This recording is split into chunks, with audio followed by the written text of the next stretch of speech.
So, moving towards our next question, look what we are having. State whether the following statements are true or false, and if whatsoever you are saying, if whether that statement is true or false, you need to justify your answer also. आपको अपना statement पहले तो check करना है कि what the statement is saying, either वो true है या false है, और अगर वो true है तो क्यों है, false है तो क्यों है. This means justification of your answer. ठीक है. So we are given with 5 statements. अभी हम एक एक करके इनको क्या करते हैं, चेक करते हैं वेदर दे आर ट्रू और फॉल्स. ठीक है ना. सो लुक, चलिए first one, the value of 10a is always less than 1.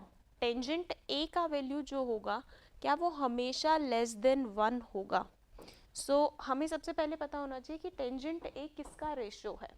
सो हमें पता है tangent, when we are saying tangent, it is equal to, tangent theta is equal to perpendicular upon base. perpendicular upon base होगा. अब क्या कोई ऐसा triangle exist कर रहा है जहाँ पे perpendicular और base इक्वल हो जाए. हम कहते हैं कि हमारा जो ट्रायंगल है in a right angle triangle, it is necessary कि हमारे पास में जो हाइपोटेन्यूज है वो सबसे क्या होनी चाहिए, बड़ी होनी चाहिए. हाइपोटेन्यूज क्या होगी, सबसे बड़ी साइड होगी. ठीक है. लेकिन जो परपेंडिकुलर और बेस है, this is base and this is perpendicular, perpendicular और बेस तो इक्वल भी हो सकता है, राइट. परपेंडिकुलर और बेस तो इक्वल भी हो सकता है. इफ इट इज 5 सेंटीमीटर, ये भी 5 सेंटीमीटर हो सकता है, राइट. 1 सेंटीमीटर हो सकता है. क्यों? क्योंकि एक एंगल आ गया आपका 90 डिग्री, तो बचे हुए दो एंगल्स 45 बन सकते हैं. सो opposite angle sides would be equal. Opposite sides कैसी हो जाएंगी, इक्वल हो जाएंगी. ठीक है ना. सो दैट मीन्स रेशियो 1 हो सकता है, क्योंकि अगर हम परपेंडिकुलर अपॉन बेस लिख रहे हैं 5/5, तो that means it will cancel out and it will give 1 के इक्वल हो सकता है. ठीक है. तो दैट मीन्स ये स्टेटमेंट तो फॉल्स हो गया. ठीक है ना. The value of tangent A is always less than 1. ये कह रहे हैं कि हमेशा जो वैल्यू होगी वो 1 से छोटी ही होगी, कि भाई 1 के इक्वल नहीं होगी और 1 से बड़ा नहीं होगा. लेकिन हमने अभी अभी प्रूव किया कि अगर बेस और परपेंडिकुलर, जो कि आइसोसेलस राइट ट्रायंगल में पॉसिबल है, ठीक है ना. आइसोसेलस राइट ट्रायंगल मतलब एक ऐसा राइट ट्रायंगल जिसमें दो साइड्स इक्वल हों, और हाइपोटेन्यूज तो इक्वल होगी नहीं, it is the longest side in a right angle triangle. So कौन होगा, बेस होगा और परपेंडिकुलर होगा. इफ दीज आर इक्वल तो ये डिनोमिनेटर न्यूमरेटर कैंसल आउट कर देंगे. दैट मीन्स टेंजेंट थीटा की वैल्यू 1 के इक्वल आ गई. Clear. So in case of isosceles right triangle the value of tangent theta can be equal to 1. Okay. इससे बड़ी भी हो सकती है क्या, 1 से छोटी तो है, एग्जिस्ट कर रही है, लेकिन क्या बड़ी भी हो सकती है. इक्वल टू हमने बता दिया, क्या बड़ी भी हो सकती है, बिल्कुल हो सकती है. कब होगी बड़ी, जब परपेंडिकुलर, जब न्यूमरेटर बड़ा होगा और डिनोमिनेटर छोटा होगा. अगर दोनों इक्वल हैं, परपेंडिकुलर और बेस दोनों इक्वल हैं आपस में, perpendicular is equal to base, तो ये कैंसिल आउट हो जाएंगे and tangent theta would be equal to 1. लेकिन अगर न्यूमरेटर बड़ा है, डिनोमिनेटर छोटा है, perpendicular is greater than base, perpendicular क्या है, ग्रेटर है किससे, बेस से, तो आपका जो टेंजेंट थीटा की वैल्यू होगी वो 1 से बड़ी होगी, वो 1 से बड़ी होगी. और अगर तीसरा केस, बेस बड़ा है किससे, परपेंडिकुलर से, दैट मीन्स डिनोमिनेटर बड़ा है न्यूमरेटर से, then in that case tangent theta की वैल्यू होगी लेस देन 1. तो लेस देन 1 भी एग्जिस्ट कर सकता है, ग्रेटर देन 1 भी एग्जिस्ट कर सकता है, और इक्वल टू 1 भी एग्जिस्ट करेगा टेंजेंट के केस में. ठीक है. और ये हमें बोल रहे हैं कि जो वैल्यू ऑफ टेंजेंट ए है वो हमेशा लेस देन 1 होगी. So it is not true, ये स्टेटमेंट ट्रू नहीं है, और हमने अपने आंसर को जस्टिफाई भी कर दिया. So this statement is actually false. So we are going to write false for the first statement. ठीक है. नाउ अब देखिए, अब हमने सेकेंड स्टेटमेंट को देखना है. What does our second statement से, secant a is equal to, secant a किसके इक्वल है, 12/5 for some value of a. कोई एंगल a है, हम अगर उसको कंसिडर कर रहे हैं तो हमारे पास में क्या होगा, सीकेंट ए की वैल्यू ये पॉसिबल है, सीकेंट ए का वैल्यू 12/5 पॉसिबल है, ठीक है ना। सबसे पहले तो हम यही देखते हैं कि सीकेंट ए किस चीज़ का रेशो है। सो सीकेंट ए किसका रेशो होता है, it is inverse of cos, cos का उल्टा होता है, दैट मीन्स क्या होगा आपका हाइपोटेन्यूज अपॉन बेस। सो हाइपोटेन्यूज अपॉन बेस। अब मुझे पता है किसी भी ट्रायंगल में, राइट एंगल ट्रायंगल में hypotenuse is always greatest side, हमेशा क्या होती है, लॉन्गेस्ट साइड कौन होती है हमारी, हाइपोटेन्यूज। दैट मीन्स न्यूमरेटर को हमेशा बड़ा होना पड़ेगा, न्यूमरेटर हमेशा बड़ा होगा और डिनोमिनेटर हमेशा कैसा होगा, बेस हमेशा हाइपोटेन्यूज से तो छोटी ही होगी, ठीक है। So that means hypotenuse is always greater than base. क्या यहाँ पे कंडीशन फुलफिल हो रही है, 12/5, they are saying secant A का वैल्यू है 12/5, तो हाइपोटेन्यूज हुई 12 एंड बेस हुआ 5, so hypotenuse is greater than base, 12 is greater than 5, so ये हो सकता है, ये पॉसिबल है। So this statement is, second statement is true, second statement हमारी कैसी हो गई, इट इज ट्रू, ठीक है। तो हमने बस यही देखना है कि हमारा जो भी क्वेश्चन दिया हुआ है वो क्वेश्चन के लिए हमें देखना है कि क्या ये रेशो के साथ में या जो वैल्यूज हमें पता है उसके साथ में मैच करेगा या नहीं करेगा।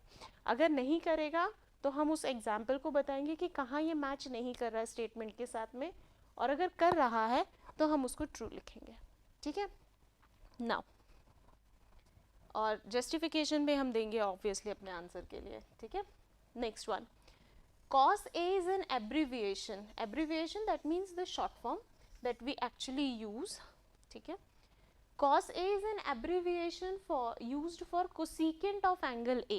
क्या cosecant of angle A के लिए हम किसका यूज करते हैं, cos A का यूज करते हैं, नहीं, एक्चुअली हम क्या यूज करते हैं, देखो साइन ऑफ एंगल A को हम लिखते हैं sine A, okay. So sine A का शॉर्ट फॉर्म हुआ साइन A, ठीक है। And then after that cosine A के लिए हम एब्रिविएशन यूज करते हैं cos of A, okay. Then tangent of A के लिए हम एब्रिविएशन यूज करते हैं टेन A, देन कोटेंजेंट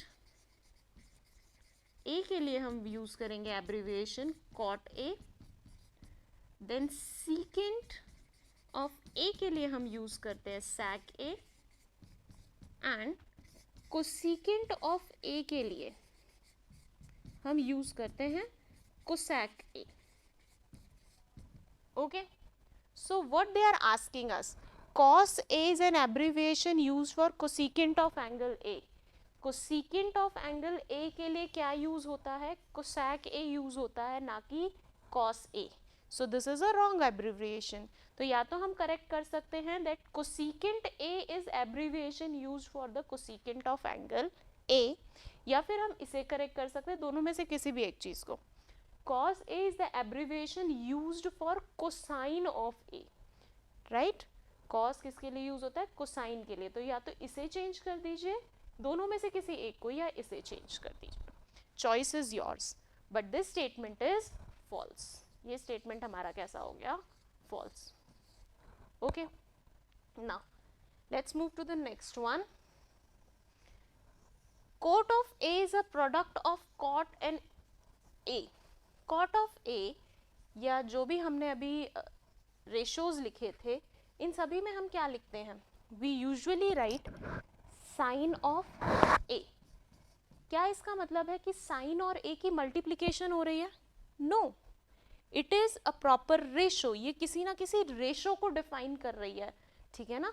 जो हम ट्रायंगल की 3 साइड्स के 6 रेशोज लिख सकते हैं, उनमें से किसी एक रेशो को एक ट्रिग्नोमेट्रिक रेशो डिफाइन कर रही है। फॉर एग्जाम्पल साइन A किसको डिफाइन कर रही है, परपेंडिकुलर अपॉन हाइपोटेन्यूज को। ऐसे ही cot of A, cot A किसको डिफाइन कर रहा है, परपेंडिकुलर बेस अपॉन परपेंडिकुलर को। किसको डिफाइन कर रहा है, बेस अपॉन परपेंडिकुलर को। तो क्या इसका मतलब है कि कॉट और A की मल्टीप्लिकेशन हो रही है, no, it has a proper ratio, okay. So this statement again is a false statement. Now coming to our last one, the last part.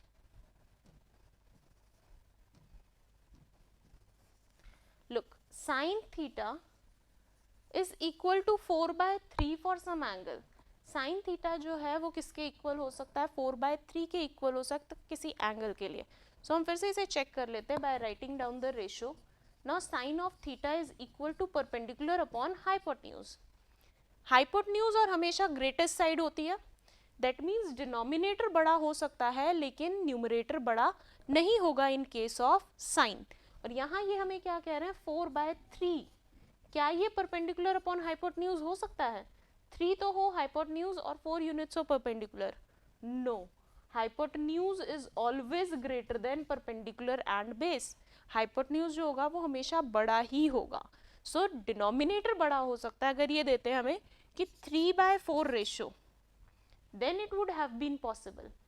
ठीक है ना, बट इसके लिए पॉसिबल नहीं होगा. सो हम क्या लिखेंगे, sine theta is equal to 3/4 for some angle. अगर हम इसे करेक्ट करेंगे तो ये पॉसिबिलिटी है. But this statement right now is false. ये स्टेटमेंट हमारा कैसा है, it is a false statement. Okay, so with this the exercise 8.1 is completed. Hope there is no doubt, क्योंकि इजी एक्सरसाइज था.